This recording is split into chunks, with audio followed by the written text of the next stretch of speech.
Welcome to the deep dive.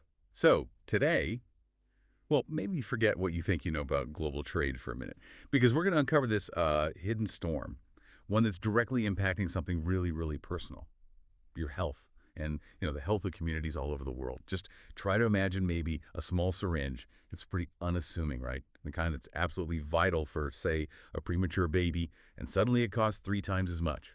Or maybe, even worse, it just vanishes, completely gone from hospital shelves. Wow. Or think about life-saving medication, affordable one day, and then suddenly pushed way out of reach the next. Look, this isn't some far-off dystopian idea. This is actually happening right now. Global health systems are, well, they're kind of reeling from this new turbulence. It's a really sobering thought, isn't it? What we're seeing unfold is the profound impact, often invisible day to day, of these recent U.S. trade policies. They're shaking up the world's medical lifelines, seriously shaking them up. And like you said, this isn't just abstract economics class stuff. It's about the actual items that keep us healthy. Everything from basic supplies, gloves and masks, to really critical medicines. Exactly. And that's really our mission today, to take a proper deep dive into these U.S. trade tariffs. We want to explore the history a bit, understand the specific impacts on you, on people globally, and maybe, most importantly, figure out what paths might actually lead to some kind of recovery. So get ready. It's a journey connecting everyday medical items to these huge geopolitical decisions. This is where policy gets incredibly personal. Absolutely. These aren't just numbers on a spreadsheet, not at all. They have real, tangible human consequences for patient care, for hospital budgets trying to make ends meet, and fundamentally for the availability of essential medicines across continents. Right. So to really get a grip on the pressure points here, we probably need to start with the basics. Trace those intricate pathways of global health. The supply chains, you could almost picture it like the circulatory system of modern medicine, right? It's a great analogy. It's this incredibly complex global web. Raw materials might come from one country. Manufacturing happens somewhere else entirely. Often continents away. And then distribution, spanning the globe. Now, it's a system designed meticulously, really, for efficiency, for lower costs. But that very design, paradoxically, makes it incredibly vulnerable to shocks. Oh, absolutely. And we learned this lesson the hard way. Remember the COVID-19 pandemic? Swept across the globe starting late 2019, lingered into the early 2020s. How could we forget? Well, travel bans, factory shutdowns, they didn't just slow things down, they brought the flow of essential PPE, personal protective equipment, masks, gloves, to a grinding halt. Yeah, it was chaos. Total chaos. And wealthier nations, maybe understandably, started hoarding supplies. Leaving poorer countries. Desperately exposed. And that vulnerability, well, it allowed new variants to pop up in those under-resourced areas, which just proved again how deeply interconnected we all are. It came back to bite everyone. Exactly.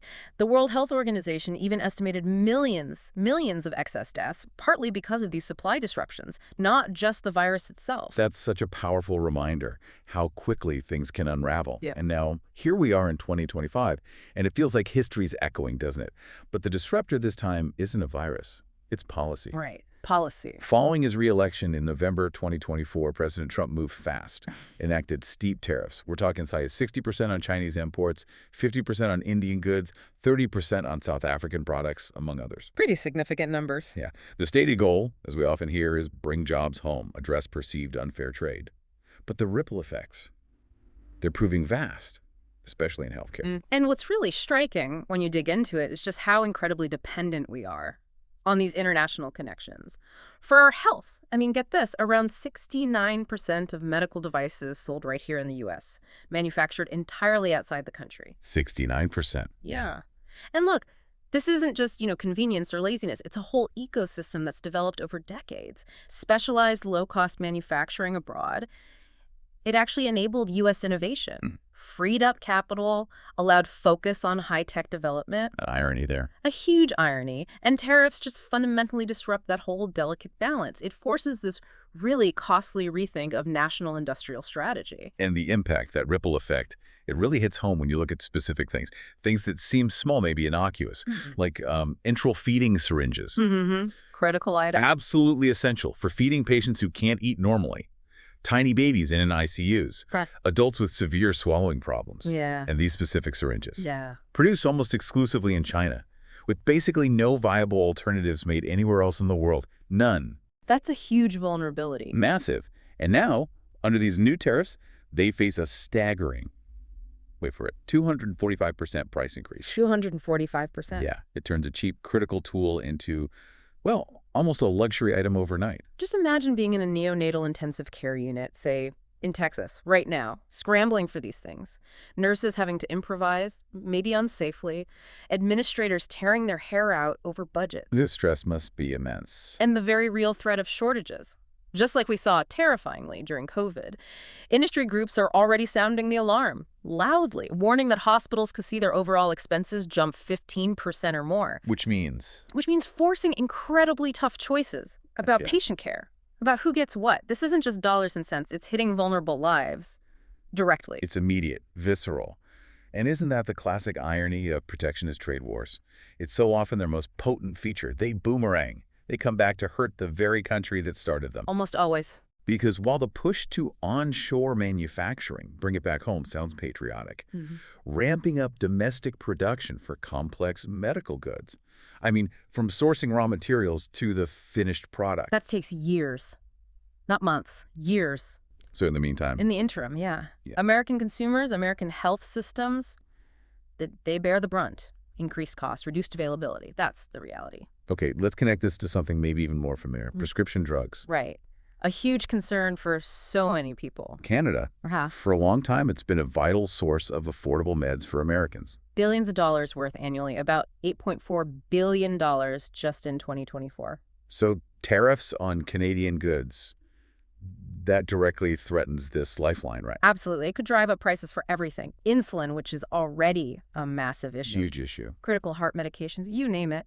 Just picture a diabetic patient, maybe down in Arizona, suddenly facing a, say, 20% jump in their insulin costs. Why? Because of duties on their Canadian-sourced medicine. It's a direct hit. And similarly, Mexico, another crucial neighbor, they supply critical stuff. Syringes, diagnostic kits, surgical tools. Hitting them with duties just disrupts those established flows across the border, leads to delays, higher costs for everyone involved. This also brings up a tricky point about generic drugs, doesn't it? Oh, definitely. The generic dilemma. We've seen efforts, bipartisan efforts even, to lower drug prices. Executive orders pushing competition. Yeah, trying to make things more affordable. But these tariffs on imports, they could actually inadvertently end up favoring the pricier brand name drugs. How so? Well, many generics, especially the really affordable ones, are made abroad. Right, that's where the cost savings often come from. So these duties might just make them uneconomical to import. Whites out the saving? Directly contradicting the efforts to cap prices. Exactly. And experts are warning this could make existing shortages even worse. Especially for those, what they call low-margin items, meaning the everyday essentials, the stuff that doesn't make companies massive profits but that people rely on. So they're already financially precarious to produce. Exactly. Any cost increase makes them incredibly vulnerable to just disappearing from the market. And the strain goes beyond just the direct health imports, right? There are indirect effects, too. Oh, yeah. The indirect economic effects loom large. Very large. Think about it. Tariffs on non-health goods. They can cut exports from the targeted countries. That leads to job losses, revenue cuts over there. Okay. So when those governments lose revenue, what often gets cut first? Health budgets. Social programs. Bingo. Yeah. Health budgets often take a hit, which can worsen things like malnutrition, disease control, globally. And a home here in the U.S. Higher import costs just feed into overall inflation, making everything more expensive. And that puts a strain on our own critical domestic programs, like Medicare and Medicaid. It's like squeezing a balloon, isn't it? That's a perfect way to put it. The pressure just pops out somewhere else, usually where people can least afford it. You know, we've actually seen a preview of this, haven't we? We have. During the 2018-2020 trade tensions, similar tariffs back then added hundreds of millions in cost just to medical firms alone. Hundreds of millions. And now, these new tariffs are amplified, much higher in some cases, so it could force companies to revise their forecasts downwards. Less investment, maybe fewer jobs. And ultimately higher costs for you, the patient or consumer. Right. And we're already hearing from physicians, they're reporting concerns about rising clinic expenses. Which could limit patient access. Potentially, yes, right here in the U.S. And this pain, it's definitely not just staying within U.S. borders. Not at all. It ripples outwards. Developing nations, they're already often reliant on affordable imports, international aid. They faced amplified risks here. Massively amplified. Take South Africa, for example. Hmm. Now facing a 30% tariff effective August 2025. What does that mean for them? Well, analysis suggests it could lead to tens of thousands of job losses just in their export sectors. Some analysts have described the move as whimsical and vindictive. Strong words. But the point is, it erodes their economic resilience, leads to tighter health spending. And think about smaller African countries. Without South Africa's sort of economic buffer, their exports might just evaporate entirely. Pushing already fragile economies even closer to the brink. Yeah. And compounding all of this are these significant shifts we're seeing in U.S. foreign aid policy. You mean USAID? Exactly. The U.S. Agency for International Development. For decades, it was the world's largest humanitarian agency, often the first responder in global health crises. A huge player. Huge.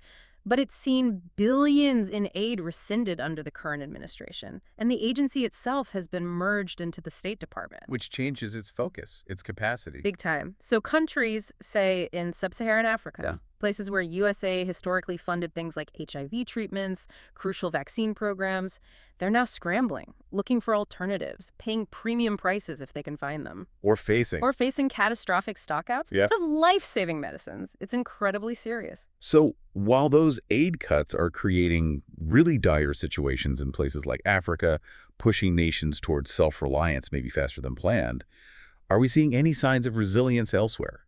Unexpected bright spots? Well, yes, actually. It's not all doom and gloom. You have to look at India, often called the pharmacy of the world, right? Exporting affordable generics to over 200 countries. A powerhouse in pharmaceuticals. Definitely.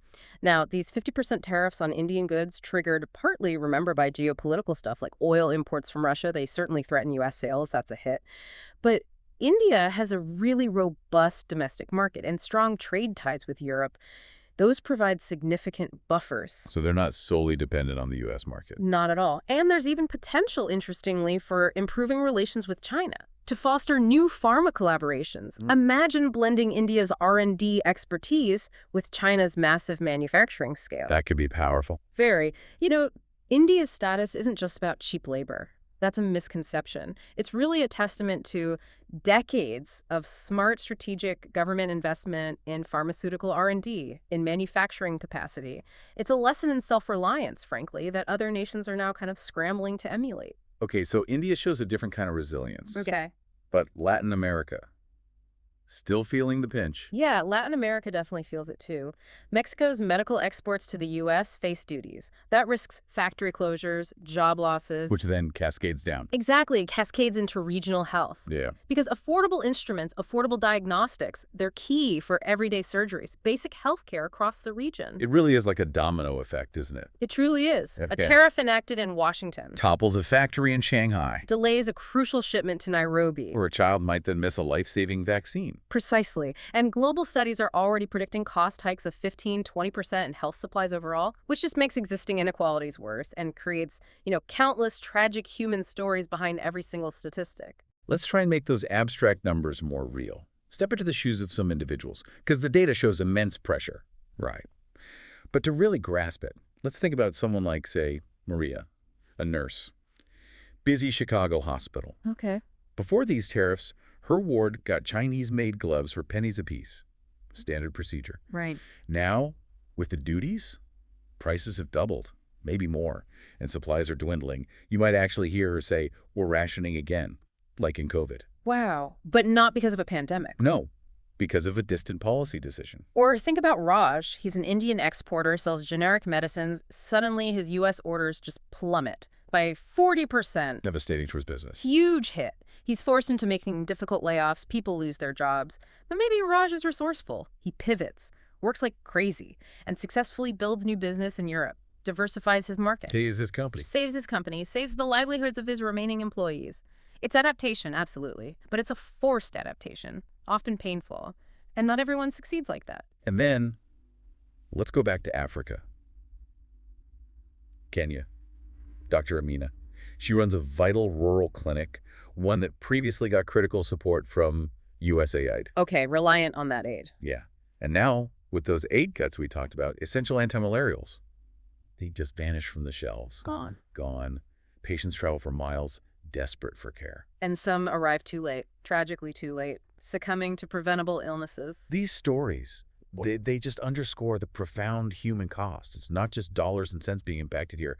It's actual lives, altered or lost. And these scenarios, while they feel very current, very 2025, they aren't entirely unprecedented, are they? We're seeing historical parallels that really should give us pause, serious pause. Like what? Well, the Smoot-Hawley Tariff Act of 1930. The famous one for the Great Depression. Exactly. It's widely blamed for deepening the Depression. Why? Because it stifled global trade, hiked import taxes so high that other countries retaliated with their own tariffs. International commerce just seized up, crushed, deepening the economic slump worldwide. And today's tariffs. They're the highest we've seen since then, so there's a real risk of a similar kind of fallout. But this time, specifically hitting the critical health sector. Scary thought. It is. Yet, even in this storm, maybe there are glimmers of innovation or adaptation. How so? Well, tariffs can sometimes, surprisingly, spur adaptation. They might lead to creating new, maybe more efficient factories elsewhere. Places like Vietnam are seeing investment. Or they could encourage reshoring, bringing production back to the U.S. Creating new opportunities here, maybe. Potentially, yes, over the long term. We're already seeing some signs tech startups using AI to optimize new manufacturing lines, for instance, or American companies retooling old factories with advanced robotics to make domestic production more viable than it used to be. So there are shifts happening. Okay, so hope is not lost then. Even with all these challenges, there are actionable pathways towards recovery, towards building more resilient supply chains for the future. What are some of those strategies we should be looking at? Well, a critical first step, potentially, is for nations to use emergency multilateral mechanisms, like those under the World Trade Organization, the WTO. What do those do? They're basically pre-agreed international rules. They allow countries to temporarily bypass standard trade agreements during genuine emergencies. Think like a health crisis or a famine, to ensure vital supplies, medicines, food aren't held up by tariffs. Okay, using existing frameworks. Right. And diversification of suppliers is absolutely key. We saw the danger of relying on single sources. Countries like India, Brazil, they're already ramping up production, offering increasingly robust, low-cost alternatives in some areas. And for the U.S. specifically. Investing in our own domestic capacity, that seems crucial. Through things like targeted subsidies for factories, maybe training programs for skilled workers, it could pay off big time in the long run. Reduce that reliance on single points of failure. That proactive approach makes a lot of sense. Building resilience before the next crisis and maybe echoing the lessons from COVID. Could new international pacts be forged? That's a really interesting idea. And yes, potentially. These wouldn't just be about trade in general. They could be specifically designed to regulate and secure supply chains just for pandemics. Right. Or other global health crises, creating a much-needed, dedicated framework for future challenges. Learning from the past. You mentioned India's role earlier. Does that continue to be important? Oh, absolutely. India's role continues to shine here, I think. Like we touched on, if ties with China improve, for example, you could see joint ventures emerging, combining expertise, manufacturing scale, that could help stabilize global pharmaceutical supply. And other regions? Well, the European Union. They're clearly wary of this rising tide of U.S. nationalism, of protectionism. So they're actively boosting trade with reliable partners, like India, to safeguard their own supplies. Makes sense. And there's this term friendshoring. Yeah, you hear that a lot now. Experts are advocating for friendshoring. It's basically a strategic move to de-risk supply chains. By intentionally shifting production, shifting sourcing away from geopolitical rivals, and towards countries that are allies, countries with shared values, robust trade agreements. So it's trying to balance national security concerns with that crucial need for affordable, available, critical goods. Exactly. It's a complex balancing act. So let's bring it back. What does all this mean for us, for you listening? As these tariffs keep falling, global health systems are definitely, well, catching a cold, maybe pneumonia. Yeah, it's serious illness. But a recovery is possible. It seems achievable with smart policies, collaborative policies, ones that maybe prioritize health over purely economic protectionism. That's the key. By understanding these disruptions, maybe we empower ourselves Yeah, to drive change, or at least ask the right questions. absolutely. You can advocate for exemptions for essential health goods, support diverse suppliers, maybe in your own purchasing choices where possible. And just remember, fundamentally, how profoundly interconnected our global health really is. Because this isn't just policy wonk stuff, is it? Far from it. Not at all. It's about making sure that your next doctor's visit or the availability of the medicines your loved ones rely on isn't suddenly derailed by these distant decisions you might not even be aware are being made. Right. So maybe here's something to consider. What role do you think individuals, communities can play in influencing these global trade policies to safeguard our collective health future? Hmm. What's maybe one step you might take just to stay informed or even contribute somehow to building a more resilient system? Because end of the day, our health, it really is a shared global resource. That is a powerful question to leave folks with. Thank you for joining us on this deep dive into the pretty complex world of tariffs and global health. Until next time.